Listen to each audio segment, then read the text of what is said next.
ഏറ്റവും ബഹുമാനായ ഗതാഗത വകുപ്പ് മന്ത്രി CCP ജോൺ,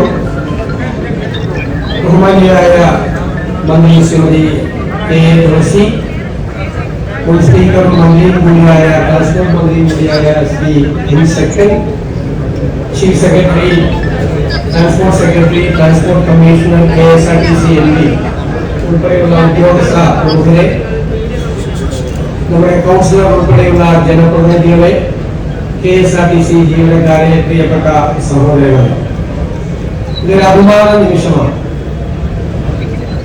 സർക്കാർ അധികാരത്തിൽ എത്തിയിട്ട് ഒരു മാസം തികയുന്നത് 18-ാം തീയതി. അതിനു മുൻപ് ജനങ്ങൾക്ക് നൽകിയ ഒരു പ്രധാനപ്പെട്ട വാഗ്ദാനം പാലിക്കാൻ കഴിഞ്ഞതിന്റെ ചാരിതാർത്ഥ്യത്തിലാണ് ഞങ്ങൾ കഴിയുന്നത്. ഇന്ദിരാ ഗ്യാരണ്ടിയുടെ ഭാഗമായി പ്രഖ്യാപിച്ച സ്ത്രീകൾക്ക് ട്രാൻസ്പോർട്ട് ബസ്സിലെ സൗജന്യ യാത്രയുടെ 1ാം ഘട്ടമാണ് ഇവിടെ ഉദ്ഘാടനം ചെയ്തത്. ഇവിടെ CEO KSRTCയുടെ ചരിത്രത്തെ കുറിച്ചെല്ലാം പറഞ്ഞു. ഇന്നിവിടെ ഈ ഉദ്ഘാടനം നടക്കുന്ന ഈ വേദി കൂടി ഒരുപാട് ചരിത്ര പ്രാധാന്യമുള്ള ഒരു സ്ഥലമാണ്.